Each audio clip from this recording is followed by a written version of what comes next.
Newcastle Steelworks. We make steel here. In the Newcastle Steelworks, we make steel for all Australia. We make good steel. We make steel at low cost. We make steel fast. At Newcastle Steelworks, steel making is our job, and it's been our job for 50 years.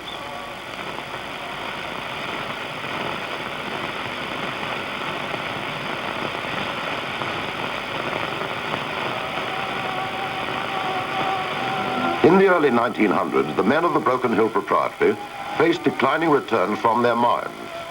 To go on, they needed a new industry. The company owned huge reserves of iron ore used in lead smelting, so General Manager Delpratt recommended using the ore to establish a new industry, steelmaking.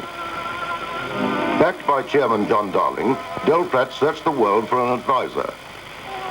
In the United States, he found David Baker, an expert on the establishment of steelworks, and invited him to Australia. In 1912, Baker arrived. The high quality of the Australian ore astonished him. He found that there was plenty of suitable coal, that other raw materials were available. He recommended the establishment of a steelworks. But where to build it? The swamps along the Hunter River did not look promising, but there were developed coal mines nearby. The water of the river would serve the steelworks.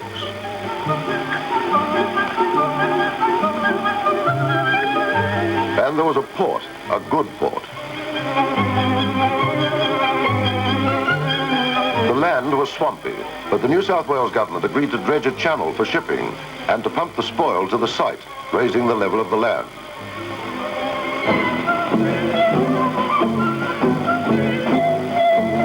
In 1913, construction began.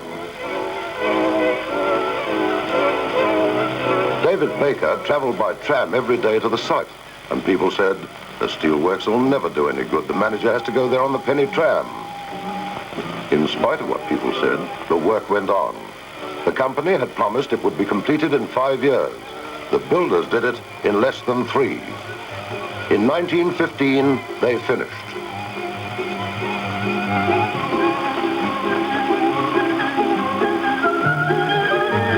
On June the 2nd, 1915, the works were opened by Governor-General Sir Ronald Munro Ferguson.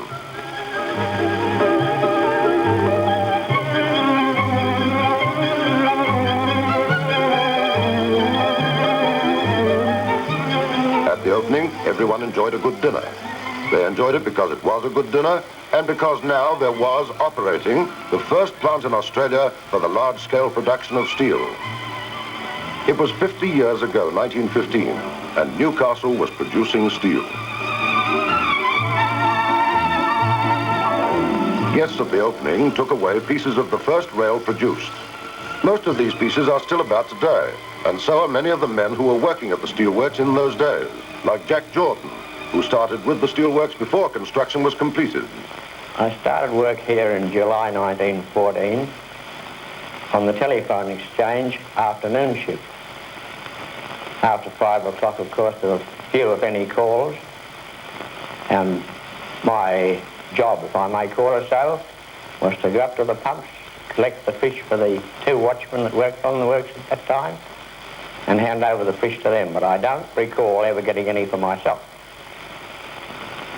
I knew Mr. Baker, our first manager, insofar as I call myself one of his staff. Part of my duties was occasionally to go up to his home, pick up his cut lunch.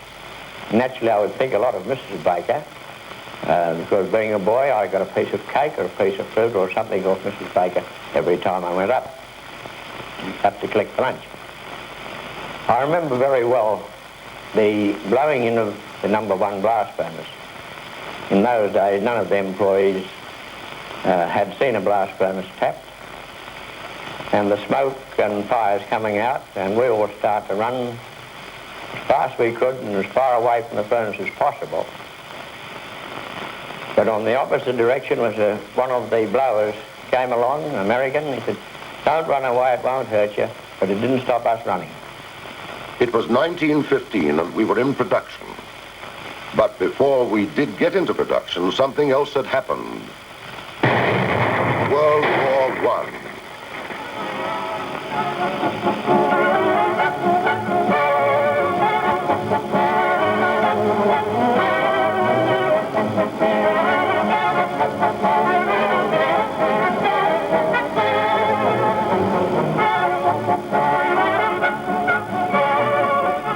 We'd started out to make rails to produce the 150,000 tons a year Australia had been importing. We kept on making rails. We had to. No one else in the world could supply. So when the first train crossed Australia, it ran on rails we'd made in Newcastle. We sent rails to South Africa too. European rails were needed for the war in France. Steel for making shells went to England. The manufacturers used it too, said it was good.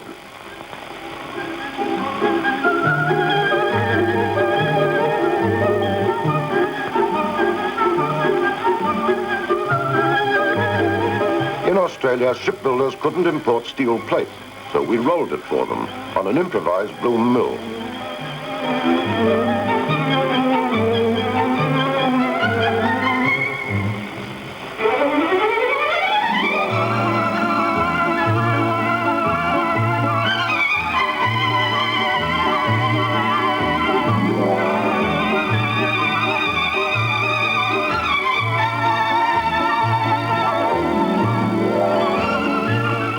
But most of our steel went into rails, and we reckoned we could keep on doing that, supplying Australia. We had our troubles, growing pains you could call them, but we thought we were getting over them pretty well. When Australia wanted steel, we were ready to supply it. Things looked pretty good at the end of the war. When the Prince of Wales visited the plant in 1920, we turned on quite a show for him.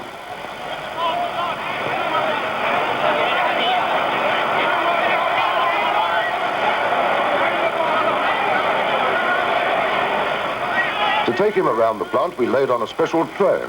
He did a complete tour, and everyone had a chance to see him. We thought things looked pretty good. We were in for a shock.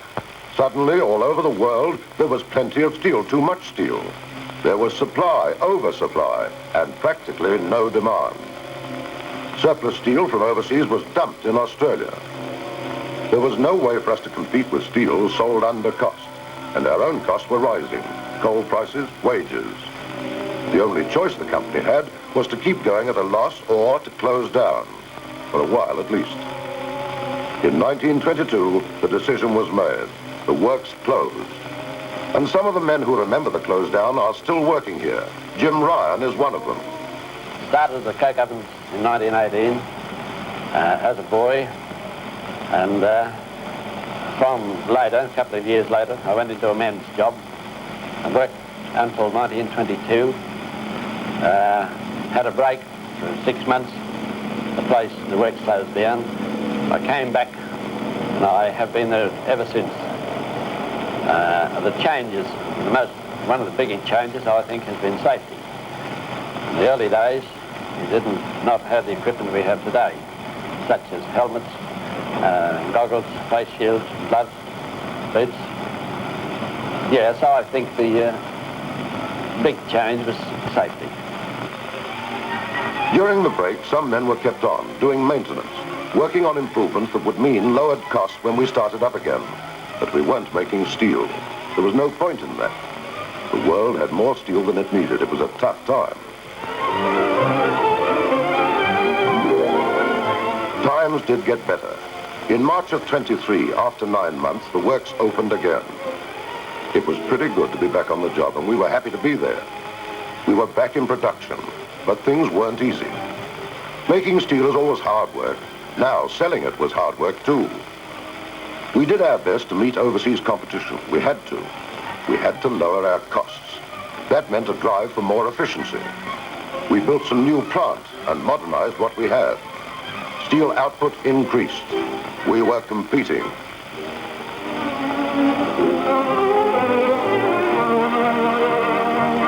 And then the Depression hit us. Demand for steel fell again. We couldn't help remembering the close down, but we kept on with the drive for efficiency. And this time we managed to keep production going. A lot of us went on short time, but the steelworks stayed open. When people started to buy steel again, we had it for them. And one of the people who can remember those times is Mrs. Fred Rogers. Well, I'm married to a steelworker. My husband started working at the Steelworks in 1917, a week after his 14th birthday. He served his apprenticeship to fitting and turning, and we were married in 1928. In 1930, the Depression hit us, and we lost our home, so we went out to Kilburn Bay to live in a home that a friend of ours lent us. Out there we lived on the dole and tomatoes and fish. And while we were out there, everybody grew tomatoes, gave us tomatoes. I got heartily sick of them. But never mind, it helped the budget. And we were out there for about 18 months, and one day Mr. Rogers' father came out to tell us that he could start work on the Monday. I did a little weep, I must confess I did. Not because I was altogether happy, but because I was a little bit sad at losing old friends. But never mind, we started work, and we went in for another home, the one we're in at the moment. He's worked there ever since, and we have 2 children, a daughter and a son. The son-in-law served his time at the BHP, and our son works there as a carpenter.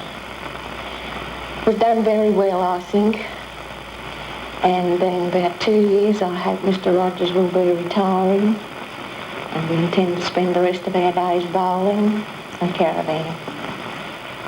By 1933, we were on the way again, working full-time, making good steel and at low cost. And this meant something outside the steelworks too. After all, Newcastle itself was growing into a steel city. We were making steel again, but again we weren't allowed to develop the way we expected to. The Second World War made its own demands.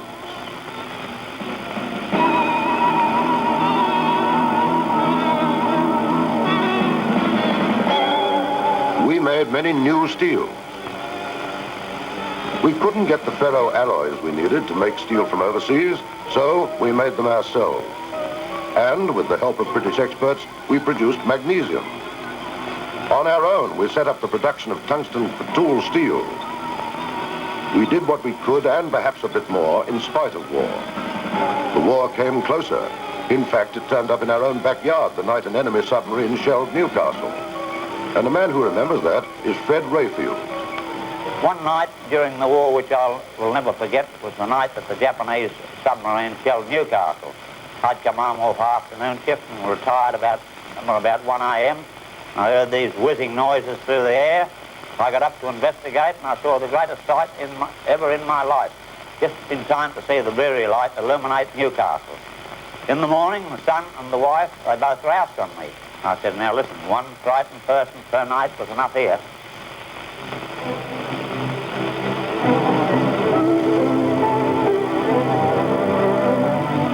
By 1945, we finished with war as far as fighting goes, but like the rest of the world, we found that you don't finish with a war overnight. Whatever you wanted, you got the same answer: short supply. Materials, transport, skilled men, all the world wanted these. So many countries were rebuilding. Whatever you wanted, you couldn't buy it. We kept on improving what we could. We worked for more efficiency. Production started to go up. We increased the capacity of our open hearths and blast furnaces. Migration brought us more men. They came from pretty well every country in Europe. England, Wales, Germany, Italy, you name the country, and we'd find a man from there. When they first came, they didn't know what to expect, and we didn't either. John Hermans from Holland can tell us about that. I come from Holland, from a little place called Noordwijk on the coast of the North Sea. I came to Australia with my family and had 2 daughters at that time. And well, the time passed by, and the family grew to 4 daughters and 3 sons. The 2 elders are working now, and 4 are going to school, and the baby is still at home. We started off in a migrant camp, and after about 2.5 years, I bought my own home.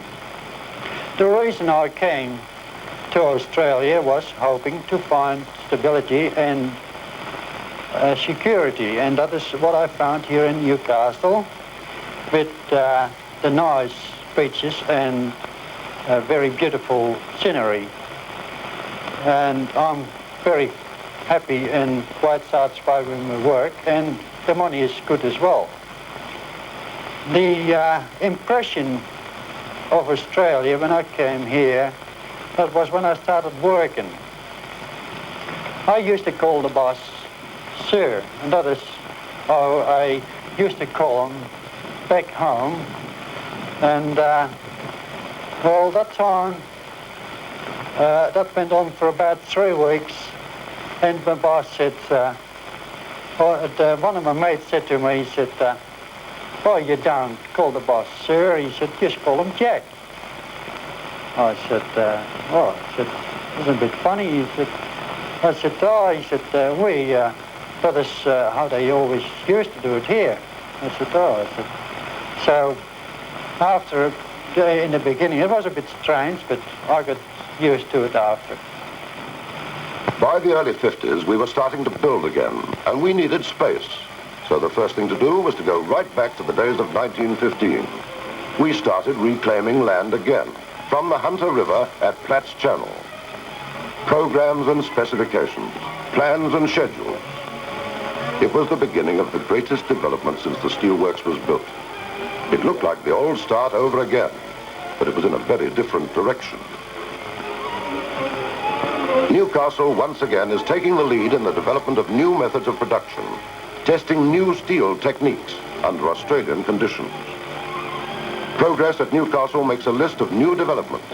The new scalp mill, the new sinter plant treats iron ore for maximum efficiency, and the latest automatic controls regulate the process.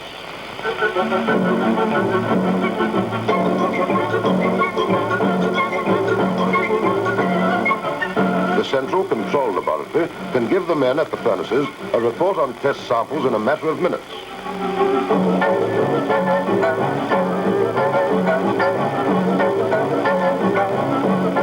The number 4 blast furnace is built to the latest design. And again, there are automatic controls for the feeding of ore, coal, coke, limestone to the furnace.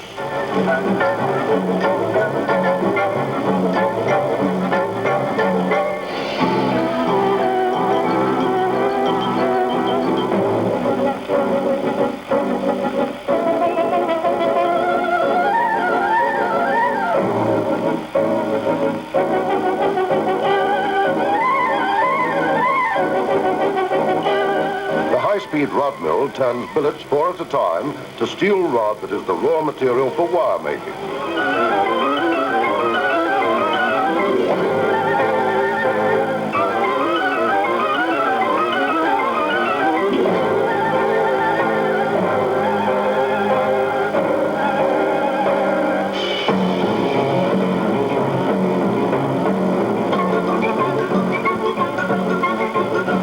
We've installed furnaces to produce steel by the most modern method in the world, basic oxygen steel making.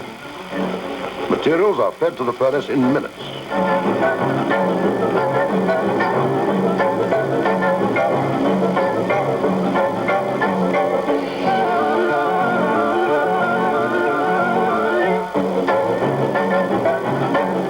A lance is lowered into the furnace to blow oxygen into the charge.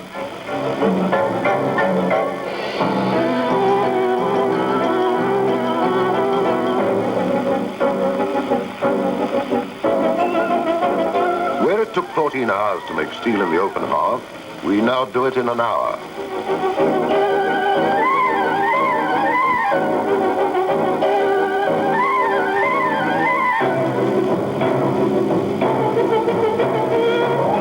At Newcastle, we're still making steel. We're making it better. We're making it faster. The processes we're developing here will be the basis of steel production all over Australia.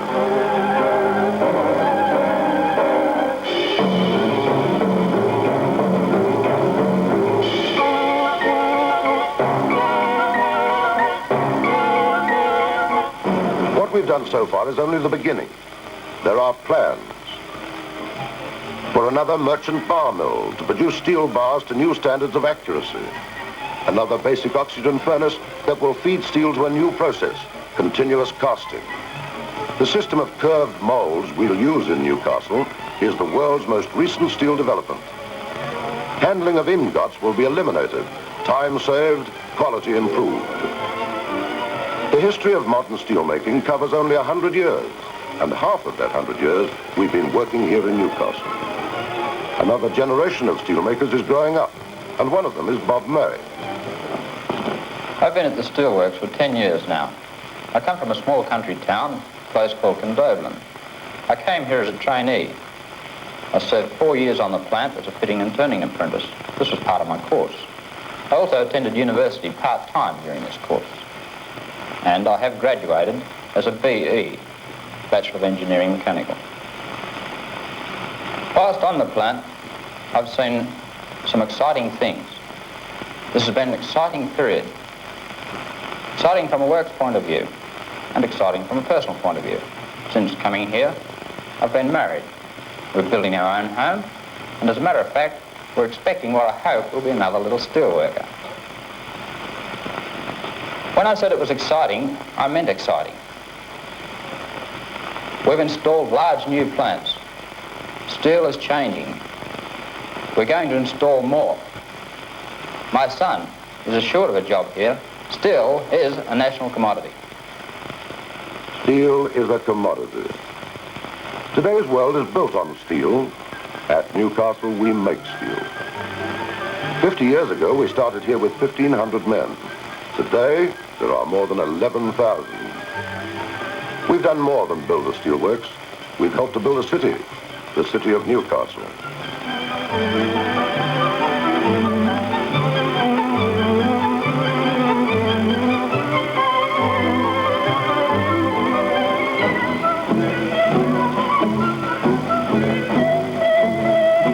From today, we can look back 50 years, some of us, like Jack Lewis, to the first days of production and before that.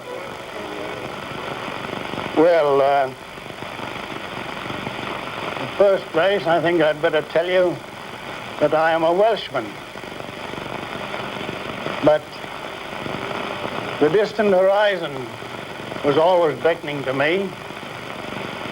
I left my native land when I was 19 and went to America. Had about nearly 5 years in the steel industry there. Very fortunate period, inasmuch as I landed a job as roller when I was 22 and continued there, and consequently, getting that job so early, I was in what they termed in those days the big money. The result was that after a year or two, my pockets began to bulge, and I got restless again. And I applied for a 3-month leave of absence to go back home to Wales and spend Christmas with my parents at the end of 1913. Crossing the Atlantic, I happened to pick up a magazine called The Iron Age. And in it I read where there was a steelworks going up in Australia. And an American by the name of David Baker had been selected to get it started. And I thought to myself, well, I'd like to see Australia too. So when I got home to Wales, I wrote to Mr. David Baker, told him who I was, where I was, and acquainted him with the experience that I had had.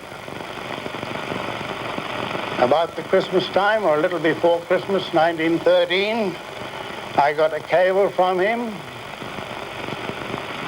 telling me that he thought there would be plenty of opportunities for a young man of my description. So I set sail for Australia in the January. Yes, my first trip to the steelworks was a long, long walk. A water policeman showed me where to get a ferry across to the dike end, which is now the state dockyard. After that, it was walk, walk, walk, and it was a very long walk. Eventually, I came to an area,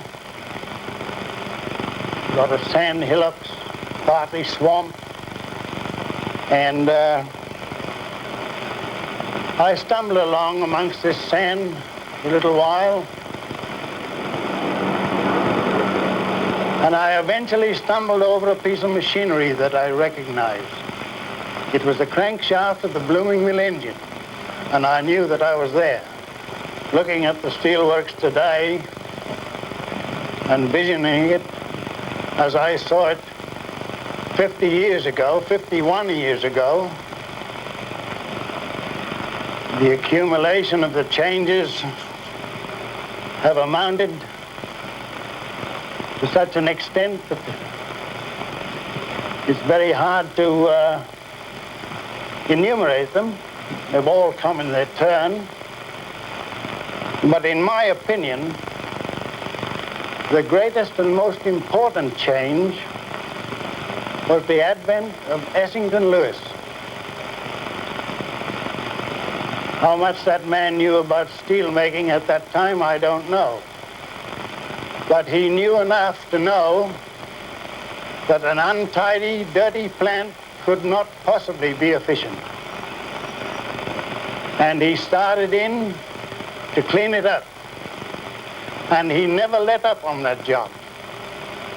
And that, in my opinion, is the origin of their present-day efficiency.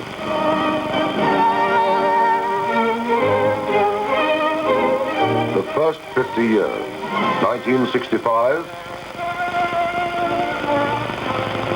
1915. We remember the 1920s, the visit of the Prince of Wales, the trouble with dumping. Then there were the 30s, fighting the Depression, getting over it, back to work, and World War II. After the war, the rebuilding started us on the road to today's developments, and there are developments to come. We've been making steel, good steel, for 50 years, and we'll go on making steel.